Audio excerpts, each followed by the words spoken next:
आता हे पान किती आहे मोजा. हा हा 3 हा 4 5. आता ह्या पाचावरती आता पुढचा अंक मोजायचा आपण. 6 मोजा.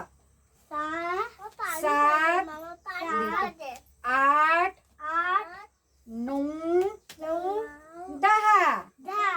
हा आणि हे अंक आहेत 1 2 3 4 5. बोट दाखवा तुमची. 5 बोट. 5 बोट आहेत ना. हात आहेत की नाही आपल्याला. मग ही 5 आहेत आणि ही 5 आहेत. हा 10